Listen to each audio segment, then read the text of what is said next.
And we are live. It's another Friday night #TQIF lineup. And we're starting things off with a live Tex-Trek podcast all about animated Star Trek. We have a whole season of Star Trek Lower Decks that just wrapped, and we have a brand new season of a brand new show, Star Trek Prodigy, coming out next week. It's crazy. An embarrassment of riches, not duplers, but riches, I say. Beyond the dreams of avarice. And we have a guest with us, Aaron, who's been on the Starship Texas before, but this is his return visit. So, Aaron, nice to have you. Nice to have you. Nice to have you. Great. I've already messed it up. Hello. Well, we're gonna go ahead and get things started. I'm Fathery. I'm Starfleet Boy. I'm Aaron. And this is Tex-Trek.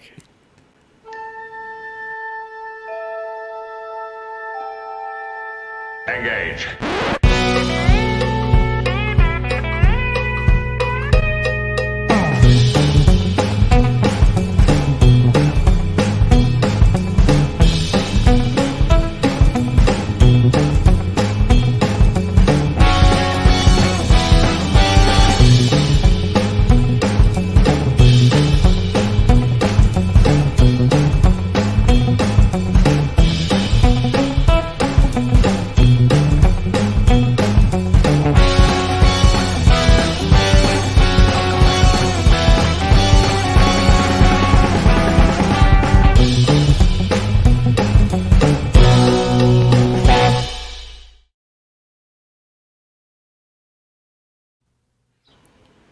Welcome back aboard the Starship Texas for the 161st installment of the Tex-Trek podcast, the home of Star Trek fandom from deep in the heart of Texas, where we take a deep look at Star Trek, old and new.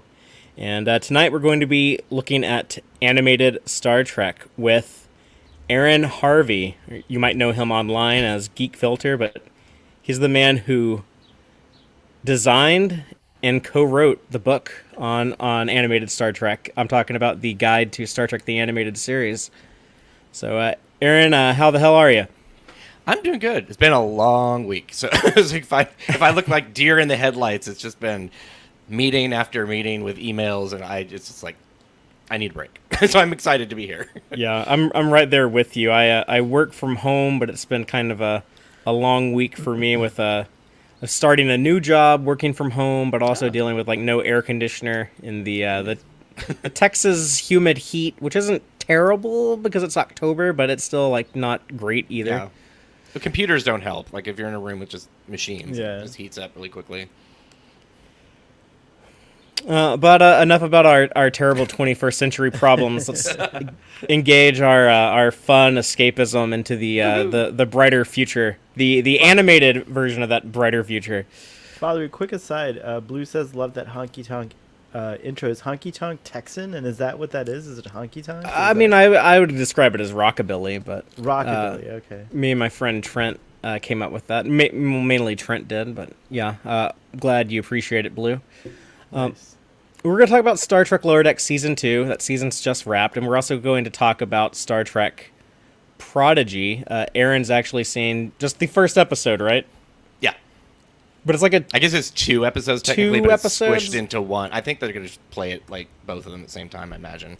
Yeah, so is it just going to be that and then 8 other episodes? Or does that only count as one and then there's going to be 9 more? That's a good question. I don't know. I found out that everybody else has got their screeners like last week, and we haven't got ours at all. So I need to, after this, I'm going to email the person there and just remind them that, hey, we need to see more than just the first episode if you want us to review these.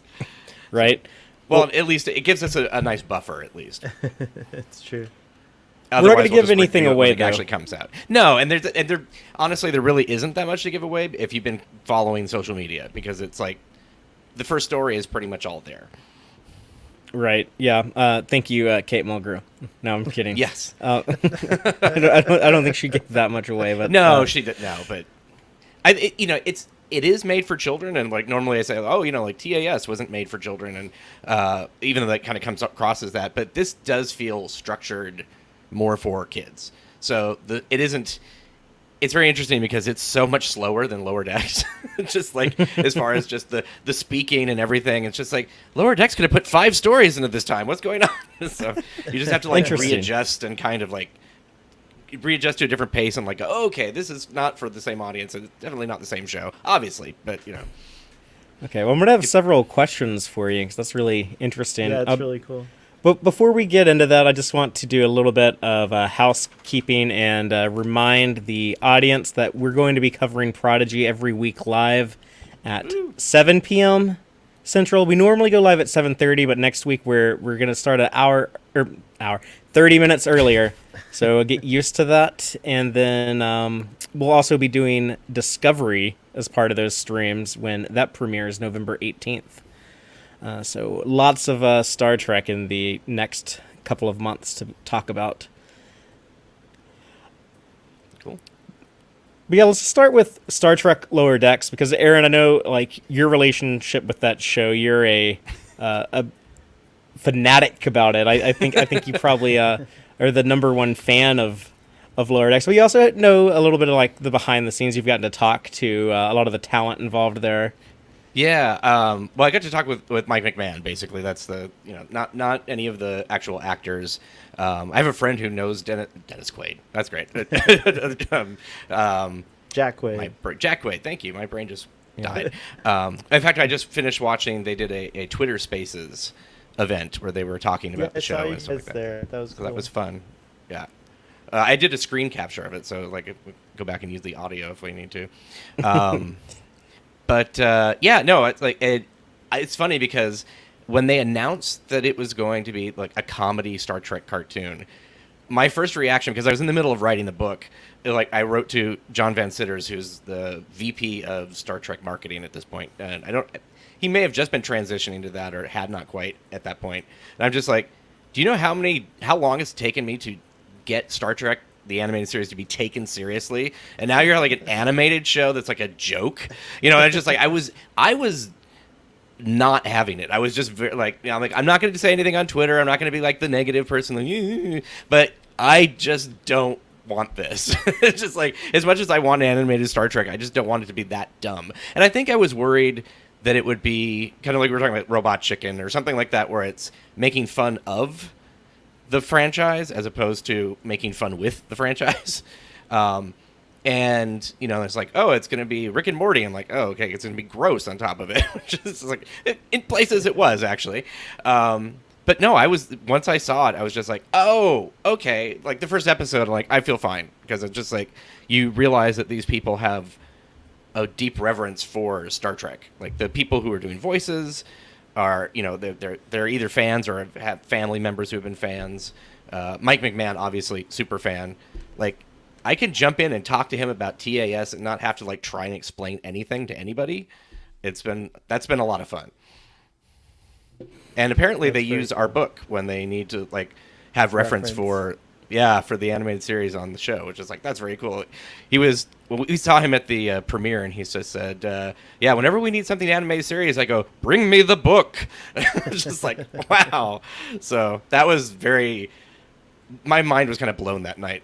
Jerry O'Connell came up to me and was like, oh, I follow your Twitter feed. And just like, okay, you know me? That's just it's very weird. But the good thing is, I think they appreciate positive, even if you don't like the show or don't like an episode or whatever, just to be able to express yourself in a manner that is positive and helpful and, not, fandom menace, basically.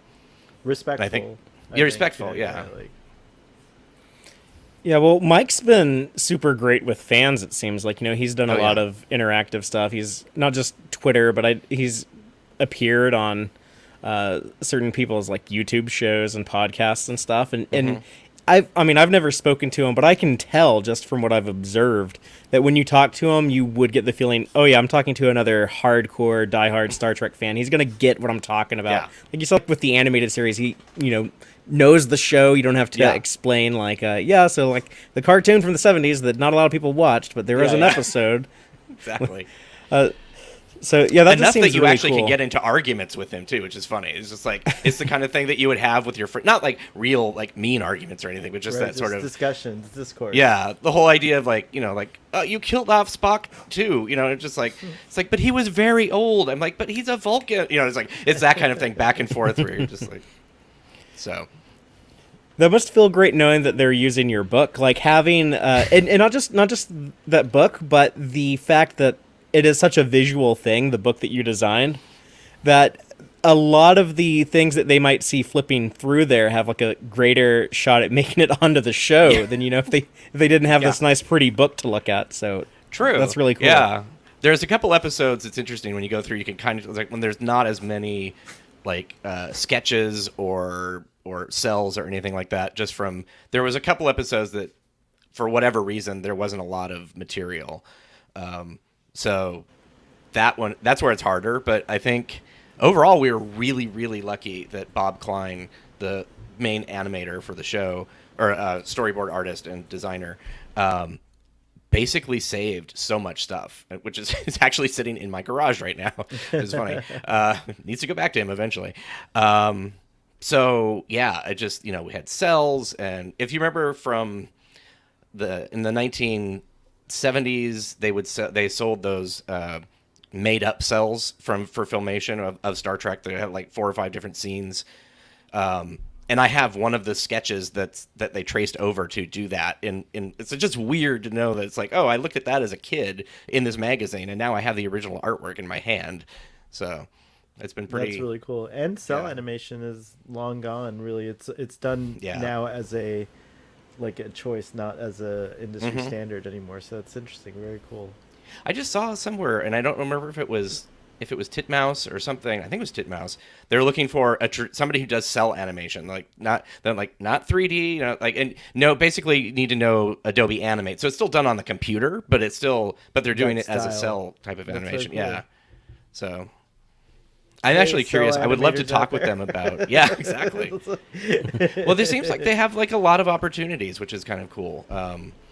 That a lot of it's in Canada, but now thanks to COVID, people are a lot more flexible with people working remotely. And I think that's if anything positive has come out of it, that's been one thing. It's one of the most impressive things about Lower Decks that Mike McMahon, not only is he this really funny dude, this good writer, but he also seems to be pretty good at running this show, because they were able to produce everything like on schedule. Ahead of schedule. They got ahead of schedule. Originally, Discovery was supposed to come out last summer, not Lower Deck. So they finished early, I guess. Then they were able to do it again this year, and they're already recording season 3 now. Yeah. So he's able to run a tight ship, and that's something that they were doing remotely for almost the entire production of the entire show. I think there was like a little bit of stuff early on that they were able to do, like a table read or something together. Like that. Yeah. But almost 100% of that show has been totally done remotely. I got we went to the go ahead. Okay. I was gonna say I got the impression from the Aces Snap, some of the actors haven't even met in real life. So like Jack Quaid and Fred Tatasciore, I think, hadn't really met. So at the premiere, it was the first time that a lot of people had been together at the same place at the same time. So Mike stands up in front of everybody. He's like, "This is exciting because I've never watched this with anybody else besides my kids." So it's like he basically it's like, "Hey, I've got Tawny Newsome, Jerry O'Connell." They're not everybody was there, but a lot of people were there, and these people hadn't spent any time together. So it was just they were excited just to see each other as people. So that was a lot of fun to watch. That was very cool. I got that impression from listening to the Twitter Spaces just a little while ago that they really get along, but they haven't spent much time together, outside of recording separately. So yeah, there was a really funny moment at the premiere where I was talking with Jerry O'Connell, Tawny Newsome, and I think John Van Sitters, but all of a sudden Tawny says something and Jerry's like, I don't know, I don't think so. And then he's like, "It's the first fan on-set fight or whatever." He's just like, record it. Just like, what? It was just very weird. But So yeah, they really seemed. That's what's nice about, I think, most Star Trek casts. They do seem to be fairly cohesive and friendly. That you always hear later like little bits and pieces. And past TOS, let's put it that way. TNG and forward, everybody seems to have kind of gelled pretty well. Well, especially TNG. Like when you see those actors together, you can just like tell that they love each other. Pals. But yeah, it's true. Yeah, yeah, and obviously there was issues on Voyager with Jerry Ryan and Kate Mulgrew, and I think on Deep Space Nine there was a lot of that same vibe, but just not with Avery Brooks, but because he was just kind of a private person and a little eccentric, but kept to himself. And but I asked Lolita Fat Joe about that one time about like what are all the other different casts like besides Next Generation. She's like, they're all like really good friends, but a lot of them they kind of like have their own cliques. Like there's like 2 or 3 different DS9 cliques, and then there's like on Voyager there was kind of that whole thing with 2 of the actresses on Voyager, but and sometimes I think it seems to be like cliques by actual rank, which is interesting. Like they kind of like it's the lower decks people stick together, and then the captains or the first officer or whatever. It's just like, oh, that's weird, but probably because that's what they have like the show when they're filming together, so they would develop that bond more readily. That's who they worked with. Yeah. Only captains in the captain's lounge. Well, in Lower Decks season 2, this is a question for both of you, but I just want to ask about some of the positive things of the season. Were there any favorite episodes, favorite characters, or favorite moments that just really stood out to you? I keep going back to Wej Douche as probably my favorite for the whole season. Yeah, that's a lot of people's. Yeah, the 3 ships. That one just I could never get tired of it. Like the humor is on point, and I just love the ships at the end, like the little battle and everything. You are out of control.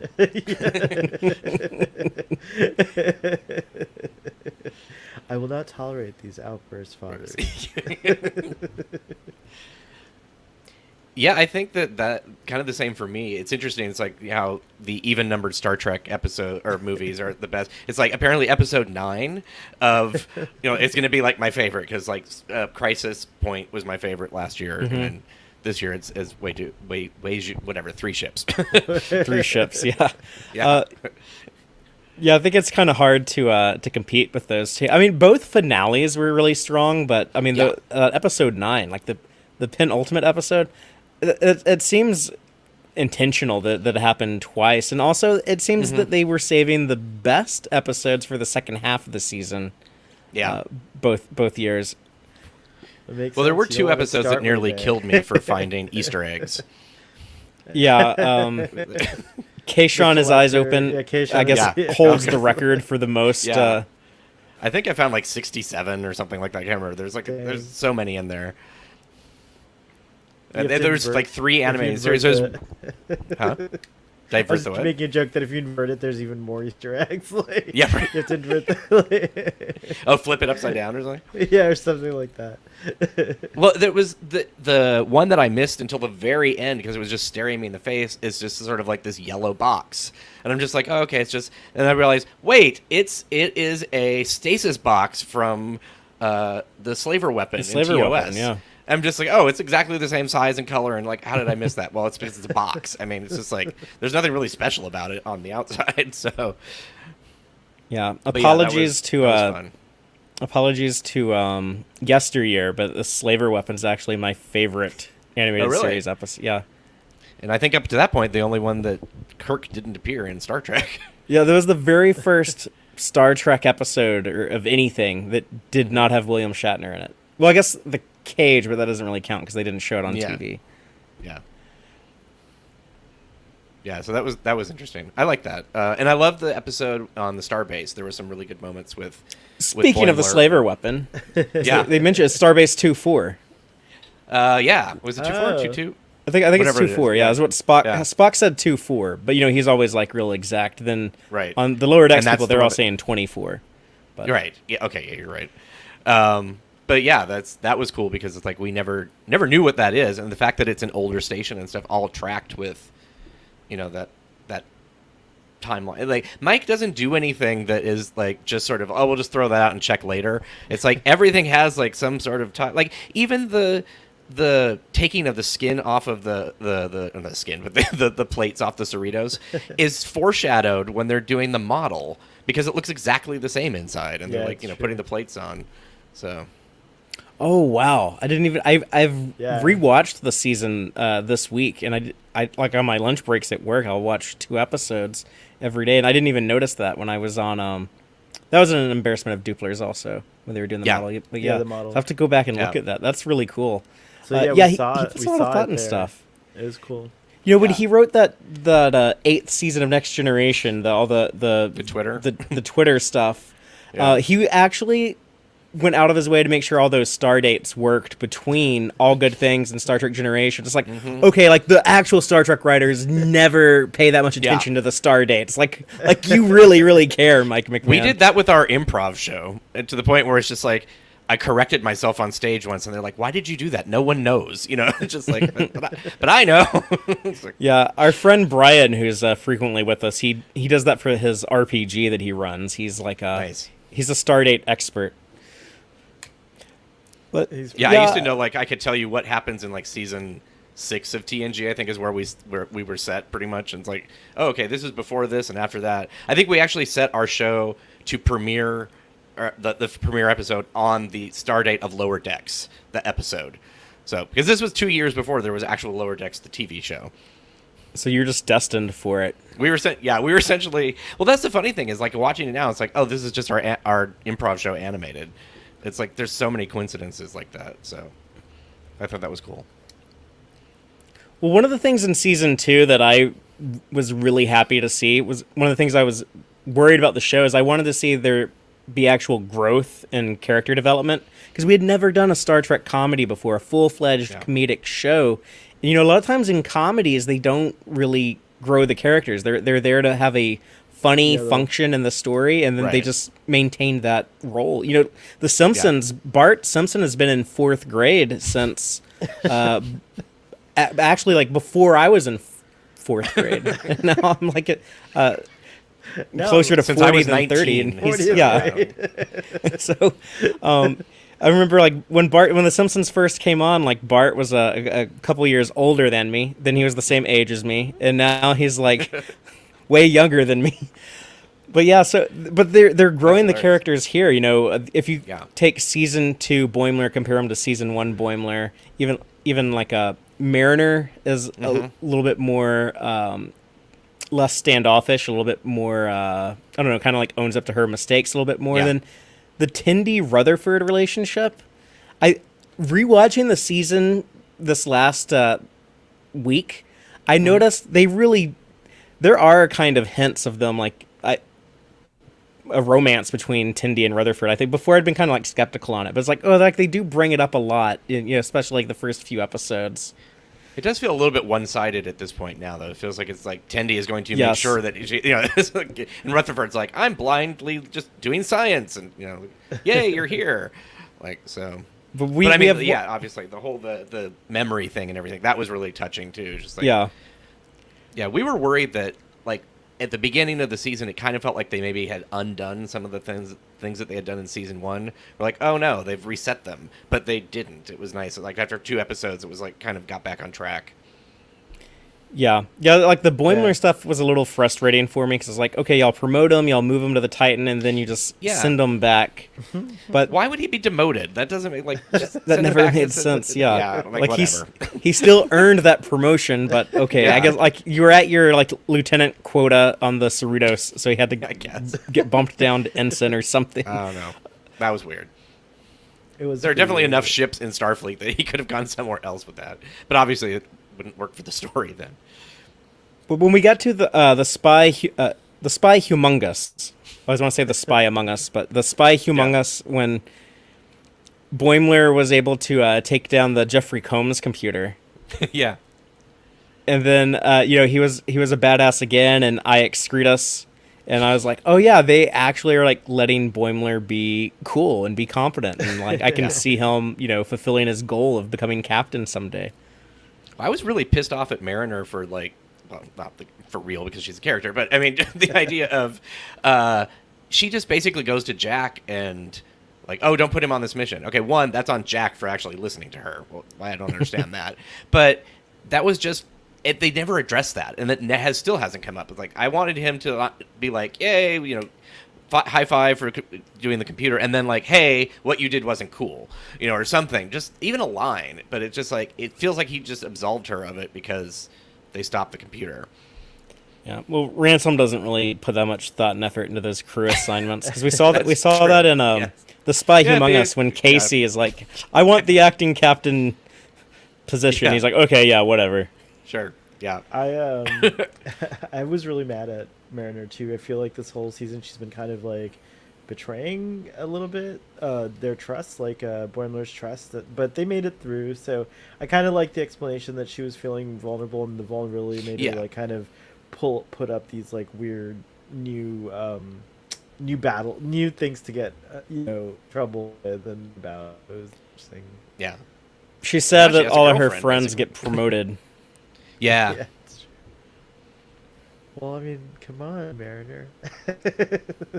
Time to get promoted with a group of friends. Like, yeah, she could get, yeah, exactly. It's like, she could totally get promoted. They could have made their own Red Shirts Club. And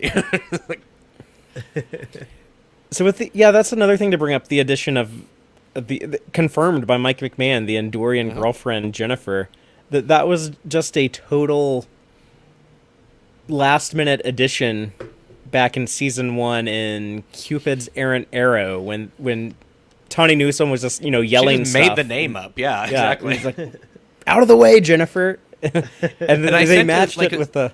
Yeah. Oh, sorry. Go ahead. Well, I was gonna say they matched it with that Andorian design just because Mike McMahon had told the animators like, oh, I like that Andorian. My wife wears her hair like that. It kind of looks like her, and so that's the reason why they picked that. Oh, that's character. Well, I sent the screenshot to I tweeted it and tagged Tawny Newsome on it, and I don't think she had seen that until that point.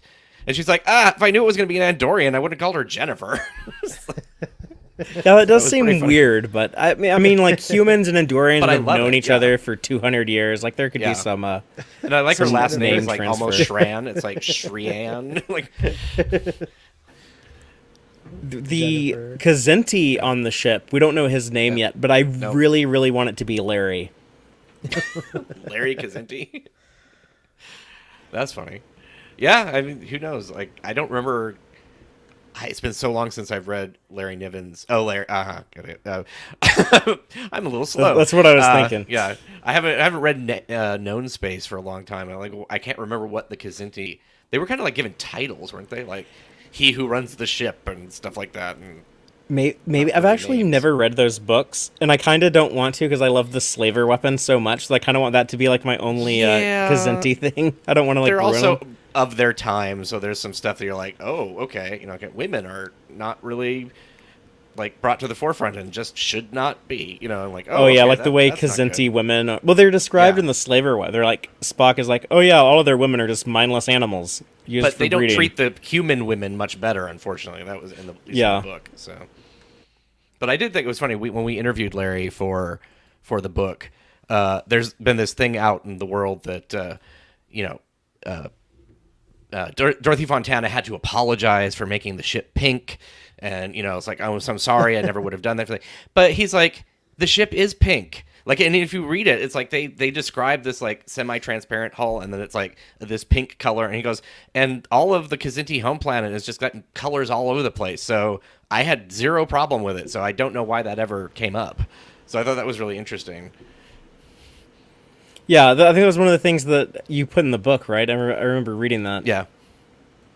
Yeah, there's a couple things that we discovered that were like, oh, these are just stories that kind of got perpetuated over time, and somebody misheard something or just weren't involved as deeply as somebody else. And like, so when you get the people who are literally involved on the animation level, and you're like, no, that didn't happen. It's like, oh, okay. So, and we we didn't just take one person's word for it. We talked to a couple other people, so. Yeah, and Rich, it sounded like y'all brought like a lot of journalistic integrity. Yeah, there are things in there that I wanted to add, like, pretty sure that it was, Lou Scheimer doing this voice and so doing that voice, but we could never prove it, and it would be yeah, you can't. Yeah, so we just didn't put it in there. So there are people who are like, I can't believe you didn't figure out who X, Y, and Z was. I'm like, well, we did, we think, but we didn't want to enshrine that in like probably the only animated series book that we're gonna get for a while. You could probably release a like an addendum of some kind that has all your speculation in it, which might be cool. Like I think people would love to know. Well, and there's a lot of stuff. Just there are interesting things that we discovered as far as like behind the scenes tiffs and things like that. But it was they remind us we're not writing a 60 minutes piece. You're doing an episode guide with extra behind the scenes stuff. So we did try to keep it more in the positive realm and not just dive into that stuff. And we also have very limited pages. So at one point they added 4 pages or something like that. They're like, we're adding 4 more pages. They're like, can you find any kind of content for that? We're like, okay, it's already filled. I'm just like, we have all this other artwork that for these 2 episodes that we wanted to add. So now we can. So yeah.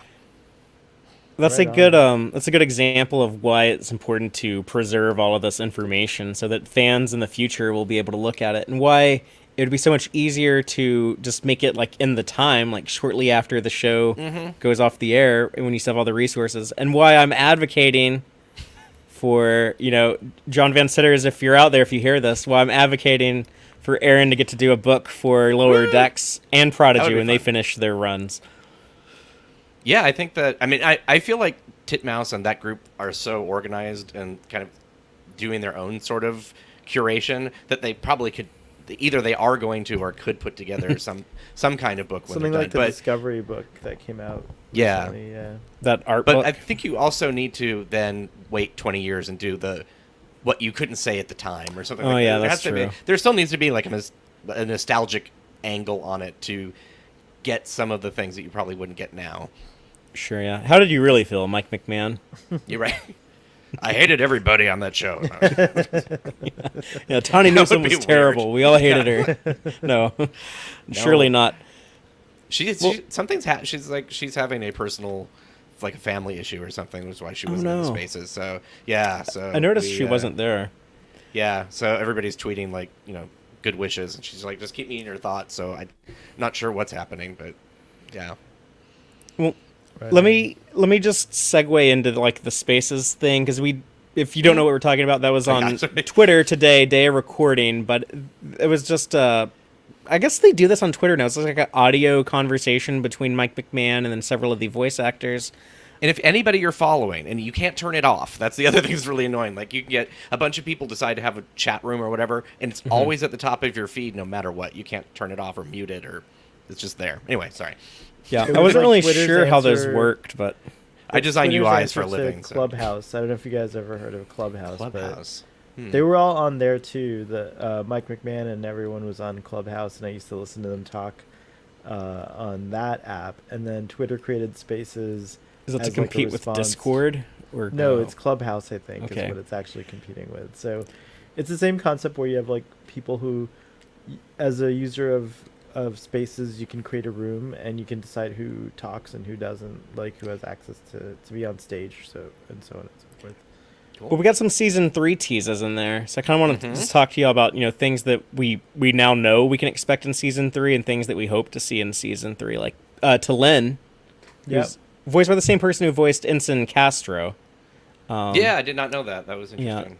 But she will. They confirmed she will be a recurring character. They talked about like she's gonna have a sizable presence in season 3, more than just one appearance. So yeah, I think we can safely assume she will be assigned to the USS Cerritos. Jesse and I were talking about this, and our guess is that Boimler will have a thing for her because she's sort of Mariner but not, and then Mariner is going to be very like pissy about it. Yeah, that writes itself, doesn't it? That's great. And then at the same time, like Mariner is dealing with her new relationship. Yeah. I was like a double date episode. Oh my god, yeah. And I can totally see her just like Jennifer and T'Lyn both being like pissed off that those two are just like not making it about them and not the person they're with, and just like walk away, and they don't even realize that they've left or something. So yeah, that's pretty funny. That's what we were talking about. I'm terrible, by the way, because I meant to say when I introduced you at the top of the show that in addition to your book, you're also the host of Drawn to Trek, a podcast dedicated to animated Star Trek. Yes. Which means that I don't have to at least do Discovery at the same time as Prodigy. So, Yeah, must be nice. we were saying before the feed was like, it's just like, I'm kind of getting Star Trek burnout a little bit. Like, I love Star Trek, but I just want to watch it and not necessarily comment on it all the time. So I'm excited for Prodigy, but I will be happy also when it's over and we can take like a little bit of a hiatus. And after that, we're going to start TAS, so we're going to go back to traditional animated Star Trek. Oh, right on. Yeah, and then you also host Infinite Trek, which is just kind of a very broad thing. Yeah, and that might be something where we actually do take our round table that we were supposed to have once a month that did not really work out, and kind of talk about like 4 episodes of Discovery or something like that, where we just sort of talk in a group of what's happened so far in Discovery, and Picard probably. That was originally, it was created to be sort of like, it's just a podcast that will become anything that we're doing with Star Trek. But by becoming anything, it also felt like it was about nothing. So because it was just so open. So it's the Seinfeld of Star Trek podcasts. Yeah, exactly. Awesome. So we like the idea of turning it into just a broader, like where we can invite like you guys on and anybody who's not even on the network, and just have a conversation. So that's kind of what we're trying to turn it into, and to elevate other people's voices who might not get a chance to be on podcasting on their own. Cool. Right on. Well, what else do we know about with Lower Decks season 3? Besides, we're gonna have more Jennifer. They've confirmed that. We're gonna have more T'Lyn. They've confirmed that. Am I missing anything? I think Mike McMahon said like the Pac-Led story. There's still more to go there. Yeah, I mean, and there was Dr. Ta'ana and and Tendi, Shax. sort of their relationship. Oh yeah. Tendy's really- Tendy's becoming a science officer now, so she's she's not going to get promoted. Yeah. Exactly. Mike McMahon wanted to clarify that, because I guess some people are like, oh, she's going to be on the bridge and she's like a lieutenant, and they're like, no, she's still an ensign. She's just in this different program. Do you think they're just going to stay ensigns for like the whole 7 seasons? Or feel they're like just going to be Harry Kilmed? I feel like they'll be ensigns for a long time. I mean, the whole show is kind of their story, right? And so getting promoted and getting reassigned is going to mean breaking them apart. So it's going to, I think eventually, yeah, they will get promoted, but yeah, the finale. I mean, like a lieutenant junior grade isn't that high up. Like, I think you can still be called Lower Decks. Like, is that really that big of a reward for like the end of the show? Just they get like that black pip to add next to their gold pip. Like, I want somebody like that gets assigned to Captain Harry Kim's ship, so we get to see that he's actually become a captain or something. That I don't know why that hasn't happened yet. Like, they got to bring Harry Kim. I think. Well, they had to do Sonia Gomez first, and we'll get Harry in season 3. But they didn't have to. That I did have a problem with that, just because like Sonia Gomez was an engineer. Why does everyone have to become a captain? Like that doesn't. That's not everybody's career track. I don't get that. I mean, Geordi she being a deserved captain it, and it was weird. Very cool, but still, it was. Yeah, it's just like there was also in the novels Ezri Dax being captain. I'm like, what? No, that's like I believe Sonia Gomez over Ezri Dax becoming a captain. like, ugh. So that's Harry my would personal, want to like, do it. annoyance. Yes. Harry Yes. would want to be captain. Yeah, Harry was like a He boy wanted to man. be a was like, captain in the. Yeah, exactly. Yeah, career Starfleet want to be captain. We had that one episode where he went over to the other ship, the alien ship, and was like made a ready room and. Oh yeah, the Nightingale. The Nightingale. Yeah, exactly. He named it. Yeah, that season was, 7. Yeah. Yeah, I did not someone know in the the season. You got that one on me. Someone in the audience, Santi Santos, says Mike McMahon really wants to make a movie. He said that in several interviews. That could be an interesting thing, like that the film. Yeah. Lower Decks, the film. Well, they're about to do all these Adult Swim movies. Like Metalocalypse is getting a movie, and then I don't know, like Venture Brothers or something else. Yeah, so and a lot of those are animated by Titmouse, I think. So maybe if those do well, I don't think they're going to have very high budget, so low bar to be commercial successes. Show, like the finale, it already looked like a movie. I mean, it was done with such a high production value. I could see them easily transitioning into movie. That was the whole point of Crisis Point. Was like, look, we can do a Star Trek movie in a little 20-minute episode. Yeah. Yeah. That'd be cool. Yeah, if he wants to do it, I say On the go ship. for it. We have Paramount and CBS. We're all one happy fleet now. So, Yay. as Khan would say, so it is possible, I suppose. What about like things that like you're hoping to see in season 3? Either one of you. Like, what are some of the things you would like to see or you're looking forward to seeing? I think for me, definitely looking forward to finding out what is going on with Captain Freeman. The whole, this whole mystery of like who's behind it, who's trying to frame her. There's just a lot that I think we'll get in that first. I predict like first 3 episodes they'll wrap that up nicely and then we can carry on. But I would love to see like a stealing the Cerritos type of scene or something like that. That might Star have been Trek like 3. you remember we saw the on the bridge they were doing that simulation. I feel like they kind of foreshadow things by making fun of them first. Yeah, it's true. So it's possible that, and if you look at it, that wasn't an Excelsior class ship. It was the new Obina. Obina class. Thank you. Yeah, that's yeah. right. So maybe that's a little foreshadowing there. That would be And fun. I think next season, I hope we definitely see. I like the way they weave the cameos in. Like Tom Paris was the highlight this season. Sonia Gomez, like all these like different characters. So I hope we definitely do see more cameos next season. I'd love to see Eric Barkley. Kim and Barkley. Oh my gosh, that would be a great one too. Like it would be great to have that next season. The thing that I'm really looking forward to seeing that I just forgot about until now, you made me remember, was Mike McMahon said, I think in his Sci-Fi Wire interview, but one of the interviews he did recently, was that there will be some Deep Space Nine stuff. Who I feel like Deep Space Nine is kind of being left out of, like Picard and Lower And Decks and Enterprise. Discovery. And yeah, but I think even Enterprise might have gotten more references in Lower Decks at this point than DS9. But yeah, definitely like the two of them seem to be ignored Yeah. the most. So my hope, because I'm a big DS9 guy. That's my favorite Star Trek show, and I'm really hoping that they're saving it for something big. I would love to see like the Cerritos go to the station, and you just have That'd like be cool. Nana visitors and Armin Shimmerman and whoever's still there. You just Yeah. get their voices, bring them onto the show. And Tawny Newsome is also like a big DS9 fan. She said that she watched that with her dad growing up. And she's kind of close to the same age as me, so me and her like kind of both grew up liking that show, and I think that's one of the reasons why they have written Mariner to have a connection to DS9. That apparently she served there, she knew Worf. Yeah, So I that's think what they established. they added that because of Tawny Newsome's fondness for the show, and that's my Yeah. suspicion. So I think there might be something really cool where they have like either a flashback to her there or the Cerritos goes there, and I would love to see that. Maybe Quark's industrial, like his whole empire is run out of Deep Space Nine because he's got all the corporate empire of the different restaurants and stuff. In the live chat, our friend PJ Boatwreck, he's saying that Mariner is 40 or something. I think we did the math, and like she could be in her like I think late 20s and still be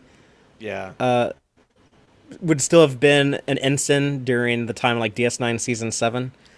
But Tawny is a little older than that, which means she'd be about like the right age to play like a live action Mariner on Picard if they ever. But we also don't go know that how way. long those people stayed on Deep Space Nine, right? I mean, Well, we know Worf leaves in the last episode. He could come back. Right? Yeah, Yeah, he could have come back for a visit or something. yeah. You could have. There's like some Klingon diplomacy event, Yeah. like signing a treaty with Bajor or something, and he had to show up. For I mean, you that. could fix it if it turned out to Yeah. be weird. But yeah, I love when everything she's done. Like when they walk on the space station, in Starbase 24. It's like I used to live here. Of course you did. And our friend Trekkie Dave, hi Dave, he is saying, any idea of a grand theme? Mike does literally nothing random, so any ideas? Yeah, he does kind of seem to be like the master planner, in Strange Energies when Riker is like, who is the Pakled puppet master? It's like, well, Mike McMahon seems to be like the ultimate puppet master. He has plans within plans, so I don't know I what think the if we the grand watch the theme. intro for season 3, whatever happens in the fight with the cube probably has some sort of Easter egg or an idea of what at least some of the bad guys or something's going to be. So he seems to treat that as the Pakleds were big this year or this season. Yeah. And I liked McMahon's explanation for that, is that like even without like a Klingon supplying them intelligence and weapons. He said they will continue to be a threat because they're kind of an on-the-nose allegory for really stupid ideas, or like really stupid people that organize around stupid ideas. If you kind of treat them like a joke, they might surprise you when they become a dangerous threat. And it's like, oh yeah, that's very relatable. I don't think we have any kind of that's just That's too No. on the nose, fathery. Is it? Anything else on Lower Decks season 3 or Lower Decks in general before we talk about Prodigy? I do want to find out what's going on with Freeman and her husband or ex-husband, or he was in that scene and he could have been literally any admiral. There was no like connection between them, and like Yeah, but he calls her like sweetie or sweetheart sometimes, like when they're talking on screen to each other. true. But but the fact that they were in person and nothing that was just weird. Yeah. That was the one thing in that whole episode. I'm just like, what did we miss a scene or? Yeah, I'd like to see him and Mariner interact. Like, I mean, they have something to talk about now with Carol being arrested. So I would like to see something between that He probably mother will show up, I imagine. father-daughter relationship, which is just she never mentions it either. That, like, her dad's an admiral. She just always only talks about her mom. Yeah. Did she know? Does she know her dad?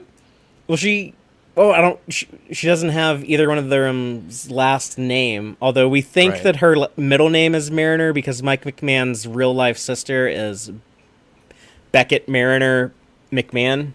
Okay. She's married or something. So, but that was her middle name was Mariner. So we think that Ensign Mariner goes by her middle name, I guess, like hide her identity. But it's weird that they don't explain that. So maybe there is like a big secret there that they're going to reveal. Starfleet Boy, anything from you on Lower Decks before we switch gears to Prodigy? Yeah, I think that I kind of agree with that assessment of the big idea of Lower Decks so far. That's where it seems to be going. And it's a good one to address because how do you we're kind of like looking for solutions in real life, and sometimes fiction can provide us with that. So we'll see what Lower Decks' solution is. Anybody have a spare Veruvian bomb? Seriously. Well, let's talk about Star Trek Prodigy because I'm starting to get really excited for this show. I don't know what it was, but for some reason, like last week, I woke up one morning and I was just like, "Oh, I'm ready for Prodigy. I need to see this show. I'm excited for it." I like the concept of it. The Hageman brothers who run the show, they've described it as kind of the gateway Star Trek. That they have these kids from the Delta Quadrant on a Starfleet ship that don't know anything about the Star Trek universe. They're going to be learning everything. They're going to see things for the first time and have to learn what it is. And so an audience unfamiliar with Star Trek will be able to get into the universe through this show. I thought that was like a really neat idea. I'm expecting there to be episodes like, oh, we're going to meet a Vulcan. What's a Vulcan? Oh, they're like a race of people dedicated to logic. They try to suppress all emotions, and they can mind meld and nerve pinch. And be like, oh, cool. So they'll like explain it to like the 10-year-old watching the show for the first time who has no idea what Star Trek is. But And Murph will fall in love with the Klingon. The Klingon will be like, just get away from me. Murph follows him around. Aaron, as someone who's like seen the first episode, do you see that in there, that concept that is going to be kind of an introduction to the Star Trek universe? It is, and I think you can, like, even in the clips that have been shown, like, Janeway is basically going to be that sort of, the like, oh, you're doing this? Why don't I help you learn about that? And then maybe she'll tell a story about something or whatever. There's, the whole thing with when she was interacting with the Tellarite, is like, you're no Summer Peach either or whatever. And then yeah, I like that. And then he's like, oh, I like her because she understands that Tellarites argue and that's their thing. And so she can maybe even tell some of the people about their own species that they don't even know about. Yeah. So. Well, she ought to I be familiar with Medusans and Tellarites, so I don't know about the rest of the cast. But yeah, exactly. We don't even know what the other species are. I mean, they're not from Star Trek that we've seen so far, I don't think. Right. Well, Rock Talk is kind of from the Peter David novels, but oh, really? That doesn't count though until there were rock now. creatures in TOS, but they were big, kind of like dinosaur type creatures. but they were made out of rock. There were rock creatures in Star Trek V that then showed up. Yeah. But then they showed up in Lower Decks, so they got re-canonized. Yeah. Yeah, it'd be interesting to... when we did the interviews with the panel of all the people, one of the things that kind of was interesting to me, because that's when we learned, that was that weekend where Barbara Beltran's coming back. We're going to get Jamil... I can't... my brain just went... from The Good Place. Yeah, Tahani from The Good Place. Yes, is going to play Trill. We've got a... Jason Alexander? Mm-hmm. Yeah, Jason Alexander's coming back. But that's this crew, and then they're talking about the ship, the Protostar, like getting back to the Delta Quad, or getting back to the Alpha Quadrant. And then they were like, the way they were like, does it happen really quickly? Because it felt like that was in my brain just because I'm thinking Voyager. I wouldn't even think that they would leave the Delta Quadrant. So I'm really curious to see what happens. That's my big thing now. Like, I want to know, like, wait, is there an arc that connects to this quadrant, and do they show up there, or what? Oh, right on. Yeah. So it sounds like there's going to be a pretty high degree of serialization with this show, based on what you've gathered at this point. You think it might skew closer to Discovery or Picard than, say, Next Generation or the original series, as far as like episodic versus serialization goes? I feel like it's going to be more like what is it, Avatar, in some ways. Like, okay, kind of a continuing thread. Like, they're going to a place or doing a thing, and yes, it's serialized, but you can jump in at any point, but they're still have a goal that's going through the whole thing. I like that. Yeah. And that's the feeling that I'm getting. And I think that's when they originally had some job offers for like background artists and things like that. They kind of talked about that as sort of the pacing, and that doesn't mean that it's the same anymore, because that was when it was first being drawn, basically. I remember that. Yeah. But I think, and just from what you can see in the previews and what we've seen, it does have a little bit of a Clone Wars vibe to it too. And I think I'm almost wondering if visually that it's made to feel a little bit more like Star Wars to start with is because that's what kids are actually more familiar with than Star Trek. Because Star Trek doesn't seem to be like a young person. Did he? Kurtzman said way back when I think before we even knew it was going to be called Prodigy, but he said, as a kid, he felt that Star Wars kind of spoke to him as a youth on a level that Star Trek traditionally doesn't. And so he wanted to kind of have a Star Trek that he could present to kids that way. That goes with, I've always joked that it's Joseph Campbell for fifth graders. It's just like Star Wars doesn't feel like it's something that it obviously has. Many people have just like taken it from youth, but I saw Star Wars in the theater when it first came out as a kid. And by the time I was like 18 or 19, I'm like, I'm kind of done with Star Wars, because it doesn't grow. Nothing happened with it. It's just like, it's like watching the Parable of Zeus over and over again or something like that. You're like, okay, you can only do that so many times. But Star Trek was tackling things that happen and are happening, and there's a kind of a different level of engagement, I think, with it. So Mike McMahon called it the greatest franchise in the history of America, and I'm inclined to agree with him on that. Yeah, one. It's true. I think that's the beauty of Star Trek, is that because the original series had that format of we're going to go to a different planet and do something different every week. Not saying that every show has to be like that, but that just kind of ingrained into the foundation of telling a vast variety of different types of stories.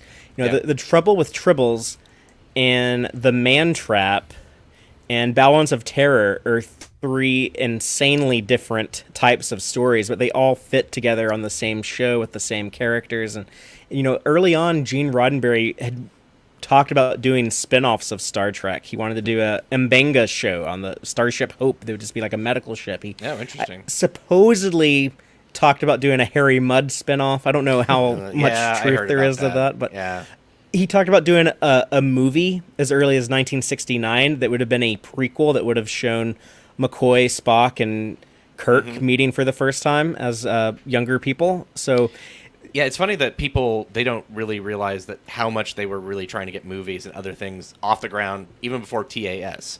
It's just like that was and in fact the animated series came out, there was pushback just like there are from fans now. It's just everything was much slower because there was no internet. There's a person who put, and this is one of those stories that we didn't put in the book, put newspaper ads around the country that were basically, this isn't real Star Trek, take it off the air because it's going to ruin the chance for a movie. Wow. And then basically I think Roddenberry just paid the newspapers not to run it. Just like, which is like interesting. Nice. Like we saw like the back and forth letters, and then we never saw what the result was, but it was just like kind of like, take care of this person, please.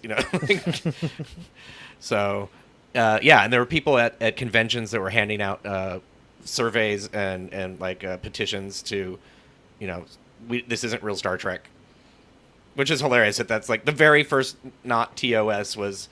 It had the same reaction that everybody does with new Star Trek now. That's really funny. Well, I think nothing changes. I think Larry Nemeczek one time said that when season 3 was still on the air or shortly after the show got canceled and was in syndication, there were people in fanzines debating if season 3 should be considered canon or not because Gene Yes. Roddenberry had left the show. And people would bring up like, oh, in the Cloud Miners, Spock shouldn't have been flirting with Droxine, so this show is... I don't think they said canon in the 70s, but they probably would have been like They would have been like, it doesn't count. This can't be in continuity with the rest of it. Continuity is probably the word they would use over canon. But or official, yeah. Yeah, or official. Yeah, it's interesting, too, because I don't know how... I mean, yes, Gene Roddenberry is important, obviously, but so much of what happened in TOS was a group effort, and Dorothy Fontana Totally. and Herb, whatever his last name is, and it just escaped me, but Herb Shallow Solo. Swallow Solo. What is it? Herb Solo. Solo, Like Star Trek, or Okay. like Han Solo. and Gene Coons. I think. And Gene Coons, yeah. So those people, I mean, basically Spock and Vulcan Society and Trill, actually, would not be what it is without Dorothy Fontana. I mean, she built those two cultures. So the fact that everybody's like, oh my God, Gene Roddenberry, it's like, yeah, he organized it, but it wasn't just him. But we didn't know that back then. I think in the 70s and 80s, most people... I think even like as recently as like 91 when Gene died, I think a lot of people, the average fan, was still thinking he was heavily involved creatively in the next generation. Yeah. Yeah, we are much more, like, obviously, we're kind of like scholars of Star Trek, so the fact that we know these things that the average fan doesn't, it's really interesting to stumble into, like, this, some sort of basically God worship conversation. You're just like, whoa, wait, no. So, yeah. But, I'm sorry, that was way off track from Prodigy. Well, let me ask you this about Prodigy. You mentioned Avatar, which I've actually, I know I need to watch it. I haven't gotten around to watching it. I like a lot of animated stuff. I know I would love it. People have spoiled every plot point with memes on Facebook at this point. But on a scale for seriousness, like how serious is Prodigy on a scale of, let's say, like from... Animaniacs being like the silliest thing ever, or like Batman the Animated Series being like, very serious. Yeah. Like where would Prodigy land on like a scale of like 0 to 10 from Animaniacs to Batman the Animated Series? It's hard to tell from one episode necessarily. Sure, yeah. But it seems like it's headed towards like a 7 or 8. Okay. There's definitely humor in there, but it also, there's a, it's not just goofy, and it's not just like, hey, we found a ship and we're gonna go do, so there's stakes basically. So is that about where I'm you would excited place about that. Avatar? Yeah, I think so. I mean, actually, I would say, yeah, I guess I was Batman in the Animated Series isn't the most serious cartoon I've seen, but yeah, it probably is. Yeah, I think I would put Avatar somewhere in there. There's a lot of life and death kind of issues in that show, and they're done more in a magical, fantastical sort of way. But I guess technically Star Trek is like that too. It's just with science. But yeah, I mean, who knows?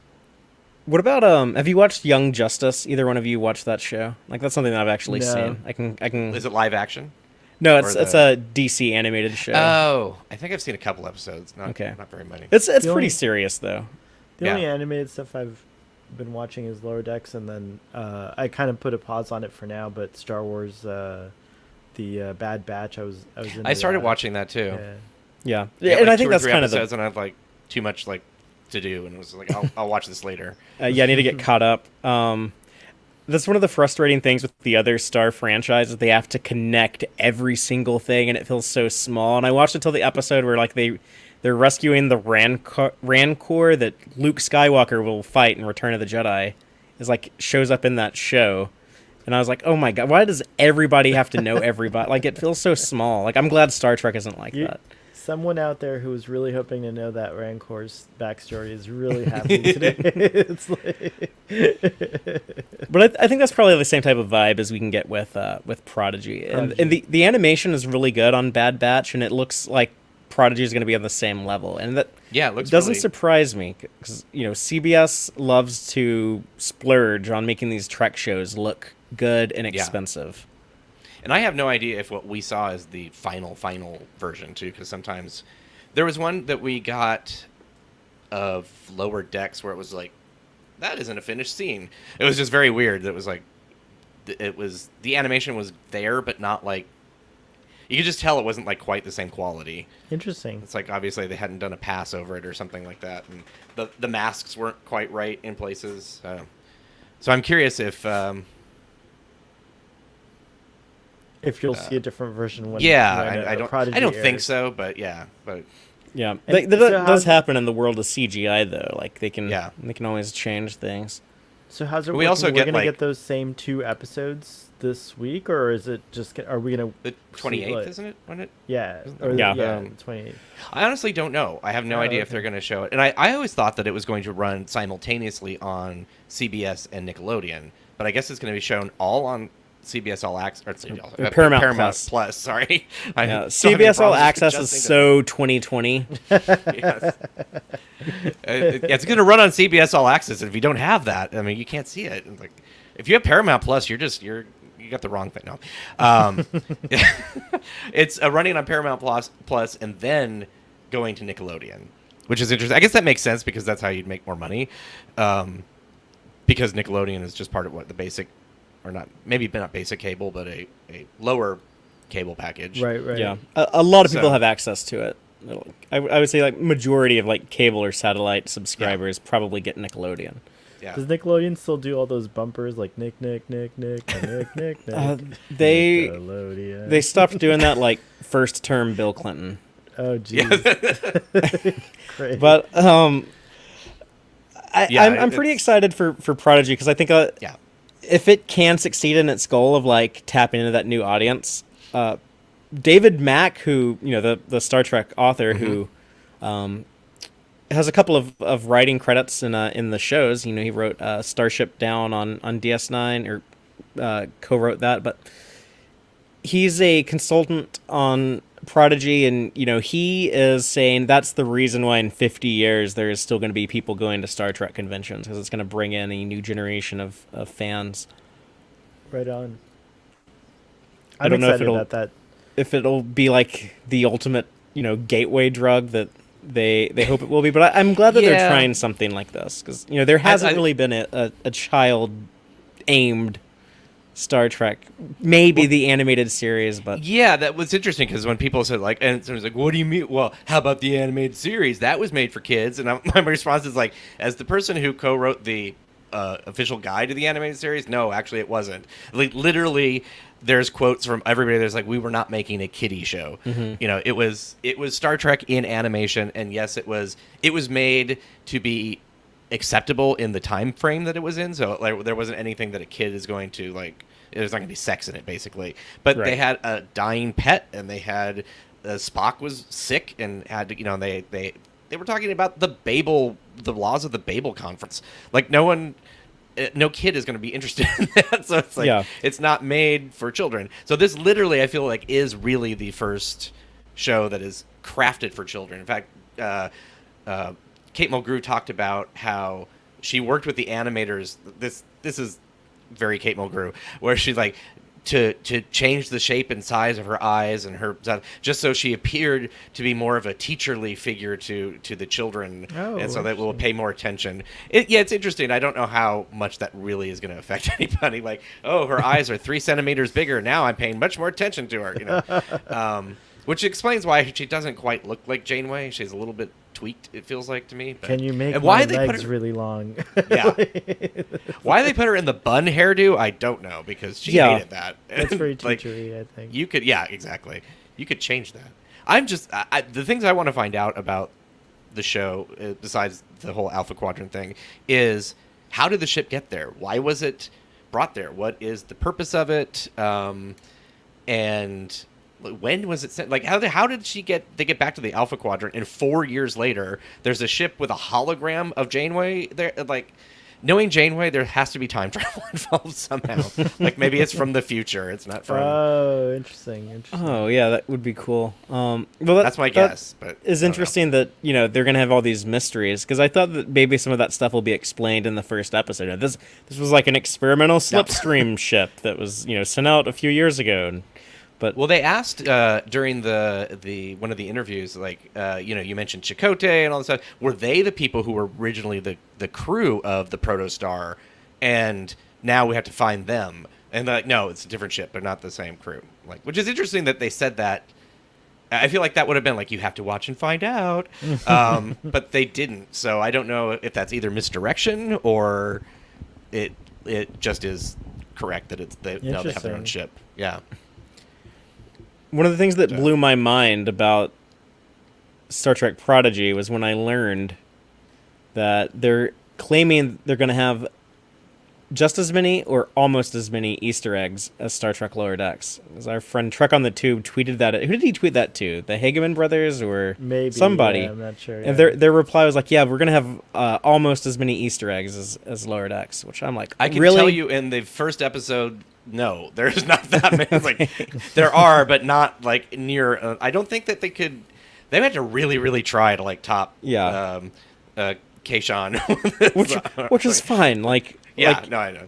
Just do like Discovery or Picard level. I mean, there already are, like, just by watching it, like, oh, a Tellarite and that's already kind of an Easter egg. So. But I'm curious to see how they do that from episode to episode, or they'll have Janeway reference something like, there was a time that I fought a holographic army, like dressed as a spider lady. I feel like at the same time, it's in the Hagemans probably would just answer yes, if not, just to kind of like be like, shut up, kid, you're focused on the wrong thing. Well, you want to save face. You don't want to be like, oh, we can't compete with that McMahon guy. He's just exactly. blowing us out of the water on that front. I can't imagine you doing a Star Trek show at this point in history without having an Easter egg somehow, because then you're not using the universe. Yes, every Star Trek writer from from Star Trek 09 onward has had access to Memory Alpha. So it's easier now to do than Memory Alpha. You still time. need to double check though, because Memory Alpha isn't always correct. Yeah, that's very true. Still useful, but not always 100% accurate. That was when we were doing our book, it's just like, let's try to use it as little as possible, and if we do look in there, let's just go somewhere else and make sure that we're like, a lot of times for TAS, I noticed that they kind of whole cloth just copied stuff from the concordance, from Bijo Trimble from the 70s. And some of that stuff wasn't accurate because they were just basically watching the TV show and writing stuff down on cards. So they had no way of going back and watching it, and they just watch reruns. So yeah, I know at one point it was either Memory Alpha or Wikipedia claimed that James Doohan did the voice of Sarek in Yesteryear, which is not true. But it's Mark Leonard. Right? People claimed that. Yeah, Mark Leonard came back and did it. Yep. It may have been that at one point that he started to, and then they got Mark Leonard. That's plausible. Gotcha. I've heard that a little bit too, so that story might have got conflated into he did all of the lines. Yeah, I think James Doohan thought he did it. Like, he'd go to conventions and say that he did it. That too. It's amazing how many people work on the show like doing that just don't know. Like, you can ask actors and they're like in Galaxy Quest, it's like, I don't know. Like they don't know the ship as well as like the fans do. Right. Yeah, I mean, I've heard William Shatner talk about the episode "City on the Edge of the River." Um, he also doesn't remember which movie he was working on when the set caught on fire. Sometimes he says it was Star Trek 2. Sometimes he says it was Star Trek 3. Which was it? Well, yeah, I don't know. It was 3. Okay. There's a lot of fire in both movies. So Yeah. There was another fire that destroyed the Enterprise A bridge that we see briefly at the end of Star Trek 4, which looks really good in 4K, by the way. Oh, Yeah. is it? Oh, cool. Yeah, I never noticed a lot of the details on it until just a few months ago. But anything else on Prodigy, like things that either of you are looking forward to seeing or hopefully seeing, things that you would like to see in the show or in this first season of the show? I'm excited mostly for the kiddos because it is hard to introduce like younger audiences to Star Trek. I tried with like some children who were like around the age of 5 or 6, and it's like, oh, okay, this is nice. I don't understand what's happening. Bye.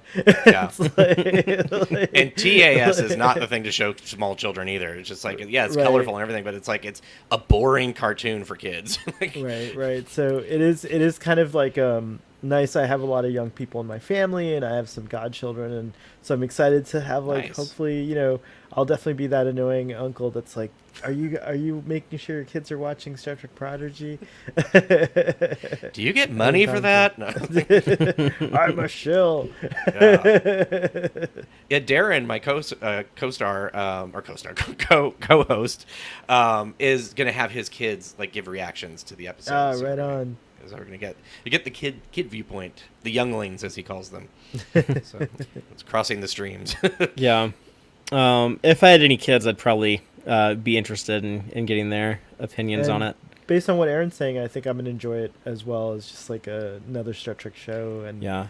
yeah, I'm selfish. I want me to like the show. I don't care if the kids like it or not. I'm sorry. I'm one of those old school fans that don't want to let things go. It's like, no, I want it to be made for me. So give me that lollipop, kid. yeah. I need my 4 shows isn't enough. I need 5 shows that I like. But no, I think there's a middle ground there. If it's good, it's good. So I want hologram Janeway to interact with the Doctor at some point, so the Doctor can be like, "Well, now you know how I feel," whatever. that'd be great. Yeah, I'd like to see some cameos from non-Voyager people in the show. I mean, I'm all happy for Janeway and Chakotay showing up, but let's show some other shows some love. Yeah, it would be interesting if you had Lower Decks characters then done in that style, like coming in somehow. Someone said, I can't remember if it was Doug Drexler or who it was, but someone working on Picard season 2 said that there is if you're watching for it, there is a acknowledgement of Lower Decks in the show. So I don't know if it's going to be like USS Cerritos shows up on a board at Starfleet HQ or something, but That would be awesome. For sure. Or in the background or something. yeah, or California class somewhere doing something. Yeah. Or the uniform. It should be there. It's Yeah. like a flashback or something. Nice. I suspect that because I think Alex Kurtzman is kind of motivated by things like the MCU, like these big successful like shared universes. Yeah. So I wouldn't be surprised. I keep saying they should do it for like the 1000th episode of Star Trek, which is coming up in like 5 years. Oh, wow. At the rate they're going. But if they were going to do like a big crossover, which I don't think Trek needs or necessarily has to do, but I think if they were going to do it, that'd be like the opportunity. So I could see there like one day like they do a show and it will have like maybe like Tawny Newsome as a live action Mariner next to Elnor from Picard, and then you have someone from DS9 and then someone from Next Generation, like everyone together. I think it'd be cool to do that someday. Yeah. That would be cool. I agree. Paint what's his name, Brett Gray, who plays Daw on Prodigy. Paint him purple and let him be the character in live action. Oh, Murph, you mean? No, Daw is Dahl. the Sorry. the Yes, I main yes, got central it. Yeah. character. Sorry. Yes. And those just listening to the cast and like the young kids, it's just they're so put together and so amazingly just like aware of like little things that what they do with their voices, and so I think I have no doubt that they are going to be like totally it's not going to feel like you're watching something that's just been thrown together for kids. In other words, it's like it's very. I don't know what I'm trying to say. they're very into it, and of course, what's her name? Her dad actually did the voice of Rocco. Riley. Riley. Riley Alcazarez or so. Sorry, I'm butchering her name. This is another thing is like all these new Star Trek shows, I have to remember all these new actors' names. Yeah. Like with Strange New Worlds, I'm trying to like learn their names. The guy who plays Mbenga, his name is Babs. His last name is a tough one for me, but I'm just trying to like tell his name to somebody yesterday because he's in Dune. He plays a character in the Dune movie that just came out in the United States. That's and I was right. Like, trying to explain to someone like, oh yeah, he's going to be Mbenga in Strange New World. His name is what? I'm like, oh, no, I'm supposed to be the guy who like knows all the Star Trek actors, but I'll get it right eventually. After I see him at conventions a couple times. It took me a little bit for Lower Decks to click, and now it's but we don't see their faces, so yeah.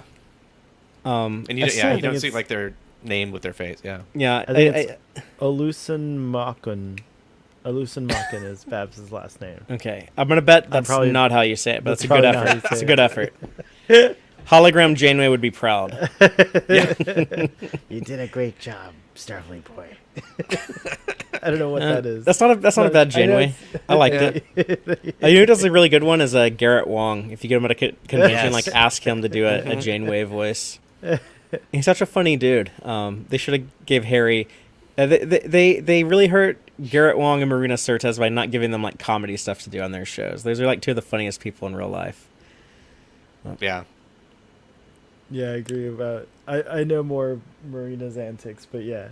Speaking of which, Brent Spiner just put out a cool book, and if you have the audio, basically everyone in TNG is on the audio, which is really cool. Reading parts. Oh, nice. They have that on Audible? Yeah, I think so. Oh, cool. I have a downloaded credit from I need Apple. to buy. Nice. Well, I think that's it on Prodigy. We don't know much, but I like getting like, I feel a like little bad bit of that insight. I can't. I don't know beyond. I mean, I know some stuff that I can't say, but then beyond that, it's just sort of like what everybody else has been talking about. Well, we'll find out in just another like a week. Yeah, it's cool. Yeah, and I'm hoping that our audience is able to join us to check out those conversations that we have. Again, we're going to be live every Friday night at 7 p.m. No, we normally go live at 7:30. We're going to start doing these streams at 7, and then on November 18th, when Discovery premieres, we're going to have an episode of Prodigy to talk about every week and an episode of Discovery to talk about every week, and those will all be available to listen to wherever you get your podcast on either late Sunday night or early Monday morning. And you're also going to be able to find Starfleet Boy talking about these over on the Starfleet Boy YouTube channel. And Aaron is going to be talking about the animated Star Trek, at least on Drawn to Trek and other Star Trek stuff Trek on Geeks. Infinite Trek. Yeah, part of the Trek Geeks network. But I want to ask everyone to comment or hit me up on Twitter or however you want to reach out to me and tell me what you want to see in Star Trek Prodigy. What are you most anticipating or hoping for in that show? And then we might share some of those responses next week when we talk about the, I guess, double length. I don't know. First episode. I can't imagine that they would not show them not together. show But the first two together. That Okay, 42, 44-minute premiere episode of Star Trek Prodigy. That's what they showed at New York Comic Con. So right. I'm assuming that they wouldn't just like, oh, sorry, you get one half of it. Yeah, and then there is either going to be 8 or 9 more episodes after that. We're not sure, but hopefully we can find that out soon. I'll see if I can tweet at some Hageman bros and find out maybe. They're pretty responsive. But that's going to do it for the show tonight. However, Starfleet Boy is going to keep the party going on the Starfleet Boy After Dark channel. Tell us what's going on over there. It's just a Dune extravaganza, Dune-a-palooza, whatever. We're just going to be talking about Dune, basically. Fathery, hopefully you'll be there because you're like the most recently read Dune expert. So I'm a huge see. Dune head. I've read the book multiple times, and I have watched the movie 3 times within the last 24 hours. Nice. And I worked today, and I worked 8 hours today, and I still have managed to see the movie 3 times in the last 24 hours. That's a huge effort, but that's amazing. I've watched the movie 2 times, so It's a long movie, too. It is a long movie. I'm excited. Watched it in the theater, and then I came home and watched it right again on HBO. So that was cool. I paid for that party. But yeah, it's awesome. So that's what we're going to be talking about mainly, and just anything else. The audience kind of steers that conversation. So come check out Starfleet Boy After Dark around 10:30 p.m. Eastern. So roughly in a half an hour. All right. Well, we're going to go ahead and sign off for now, but until next time, as always, live long and prosper, y'all. Listen to the Tex-Trek podcast through Apple Podcasts, Google Podcasts, Spotify, or at tex-trek.com. Like us on Facebook at facebook.com/tex-trek, and follow Fathery on Twitter at TXTrek. Please support us by liking our videos and subscribing to our channel on YouTube. Thank you and take care.